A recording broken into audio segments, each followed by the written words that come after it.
name is Victor Otieno. I'm the Managing Director of Vifa Consult, based here in Nairobi, Kenya. Our focus is research that is able to support evidence-based policy, as well as research that allows for entrepreneur support organizations to be able to support MSMEs as well as startups using evidence. So today we are going to discuss quickly from a bird's eye view business opportunities for Kenyan SMEs as well as startups in 2025. The way I'm going to look at this or discuss this is looking at industries that have driven economic growth in the last 12 months, looking at exports that Kenya has, or products that Kenya is able to export, and seeing that as an opportunity, as well as looking at products that the recipient countries or top export destinations for Kenyan products, their import bill. So this gives us a sense of the kind of products that are in demand, which SMEs as well as startups can be able to explore. So starting off, we know that according to KNBS 2024 economic review, Kenya's GDP is estimated to have grown by 5.6% in 2023 compared to a 4.9% growth in 2022. This growth was largely driven by agriculture, given that we know that agriculture accounts for slightly over 20% directly to GDP contribution and slightly over 40%, both directly and indirectly in terms of GDP contribution. So sectors that supported growth were industry, which is 16.8%, agriculture 21.8%, as well as service, which is 55.4%. So the contribution of industry has been declining over the last number of years, with service taking the majority at 55.4%. But I think there is still an opportunity for for Kenya to really grow its manufacturing or its industry space. So those three categories gives you as an SME or a startup an indicator of sectors that you need to invest in. So we know traditionally SMEs in Kenya have continued to invest in wholesale and retail, where the barrier to entry is very low, but also it's very susceptible to systemic shocks. So yes, SMEs through wholesale, retail, and informal sector is supporting economic growth, but because of its vulnerability, and this is evidenced by seeing the high mortality rate of over 75%, then of course we need to start exploring other options or other sectors that SMEs can be able to invest in, and have sustainable jobs being created over time. So a quick look at Africa's top performing economies of South Africa, Nigeria, Egypt, Ethiopia, Ghana, and Morocco shows a common sector that is driving all these economies. One is agriculture, number two is service, and number three is industry. But what we see from an industry perspective, it's largely driven by energy, which is oil and gas, as top performing sectors. So of course, Kenya is not endowed with oil and gas, but I think looking at agriculture and service, this is something that we can borrow, or SMEs can be able to borrow in terms of sectors that they would want to invest in. So as I said, traditionally SMEs or entrepreneurs in Kenya have continued to invest in wholesale retail, but continue to bear the brunt of systemic shocks that take place within the sector. Of course, because of high competition, high cost of energy, high cost of borrowing, very thin profit margins, which of course makes that particular sector to be quite challenging. So an SME that is considering to other options based on this data, we have 6 sectors that I think would be interesting to or worth looking at. Agribusiness, so not just doing agriculture, but doing value addition within agribusiness. So if you look at Kenya, largely in terms of manufacturing, is an agro-processing nation. What this means is agro-processing is a lot of inputs that go into a lot of manufacturing comes from agricultural products. So if you look at it in terms of whether it's juice, whether it's crisps, etc., all this, or even peanut butter, all this is coming from from agricultural inputs. So this is an area that I think is worth exploring. ICT and the entire innovation value chain, startups, etc. I think this is on the upward trajectory. So it's a sector that I think both SMEs as well as startups can be able to explore.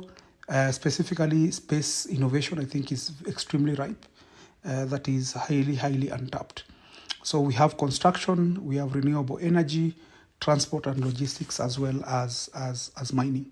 So those are opportunities based on KNBS data and sectors that have continued to support economic growth. So those 6 sectors, I think, are worth exploring, that SMEs can be able to check it out. The second area that I want us to discuss is looking at Kenya's export bill. So for you, as you are exploring for new business opportunities, this is an area that I think you can be able to explore.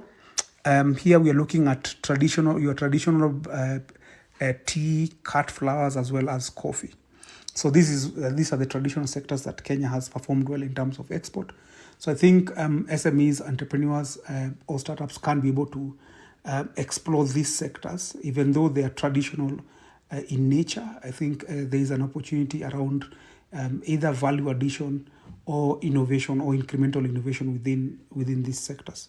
So these are ripe opportunities that, again, that you can be able to explore. Other areas that or products that Kenya exports, which contributes highly to the economy, is kerosene type jet fuel, titanium ores and concentrates, palm oil, medicaments, where we see vaccines around malaria, which is quite interesting, macadamia nuts, dysdonium carbonate, fertilizer, steel, oil and petroleum, cement, as well as fruits. So again, these are products that SMEs can be able to develop business plans around. You can be able to do feasibility studies. But I think some of these products, I think they have already been scoped in terms of market. So again, SMEs can go to entities or agencies such as KEPROBA or Kenya Export Promotion Agency, which is Brand Kenya. You can also talk to, I think, Kentrade, so that you can be able to just get further market intelligence. And I think even KEPROBA is able to offer some types of support in terms of export.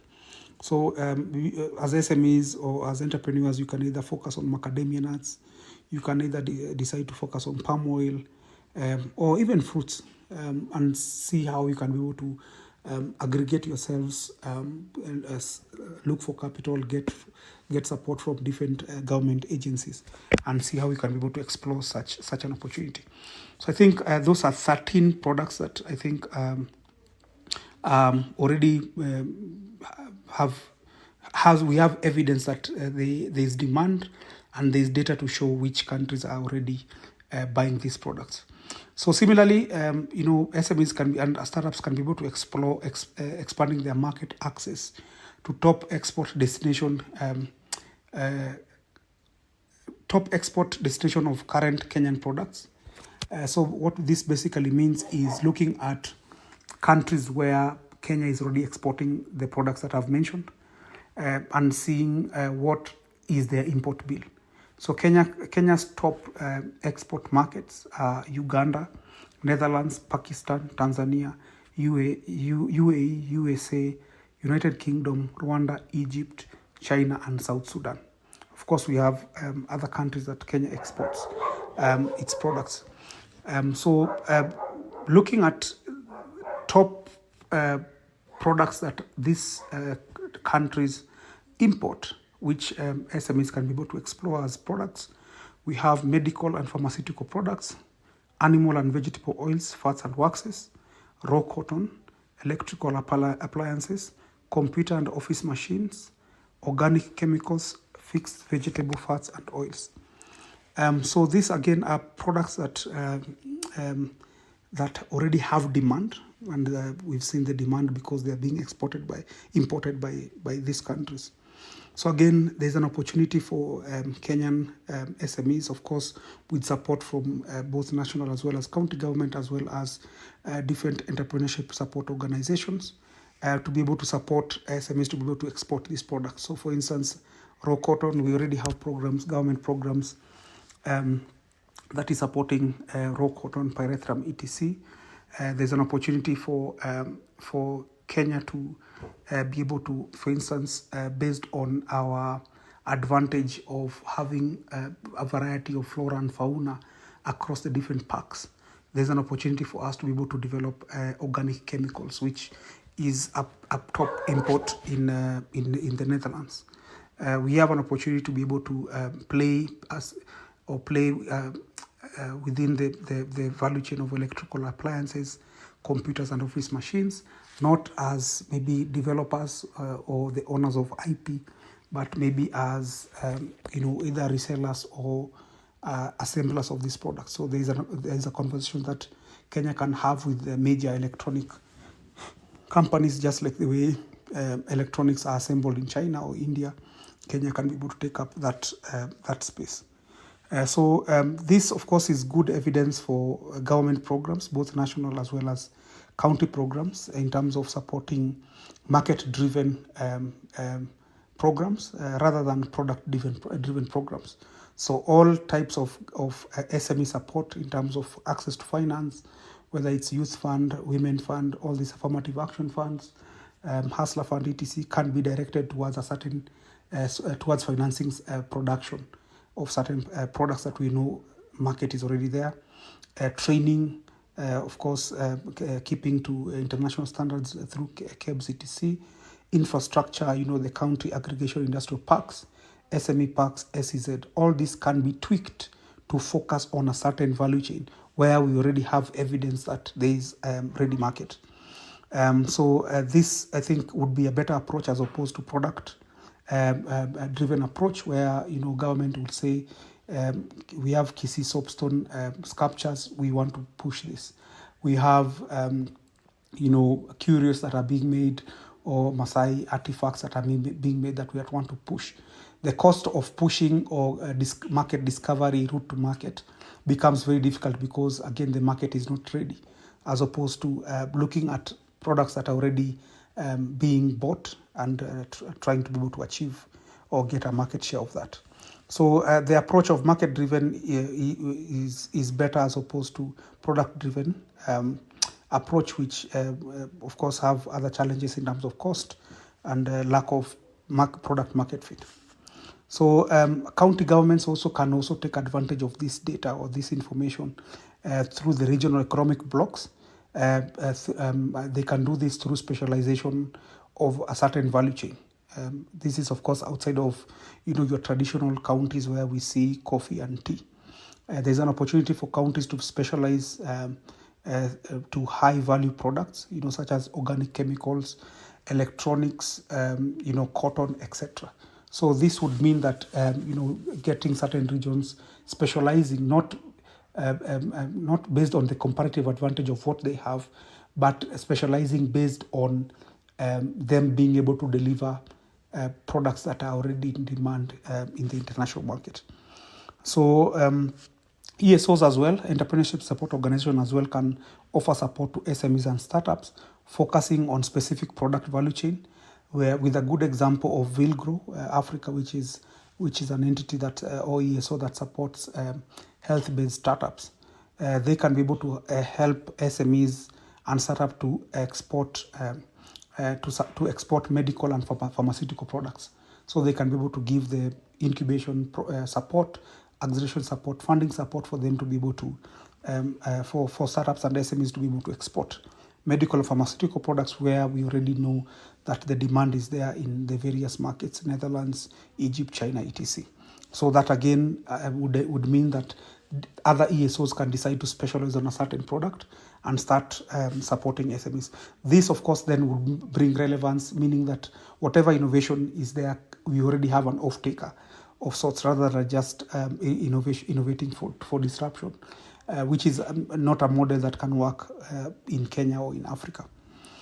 So the Kenyan government and ESOs need to take an active posture, which would enable a shift of SMEs from wholesale retail, which we know has challenges, towards high-value market-driven products.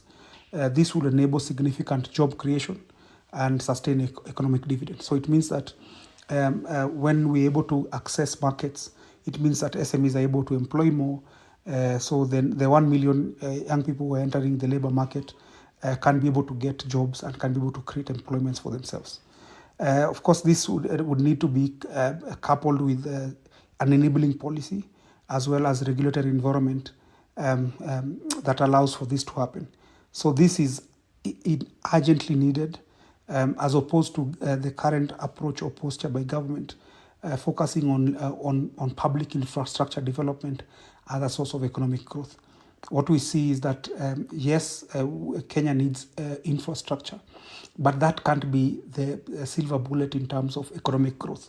Economic growth has to be private sector driven, and private sector has to be producing products that are on demand. That's the only way in which we can be able to expand economic output, and of course we can be able to collect more revenue, and we can be able to sustain the development of the country.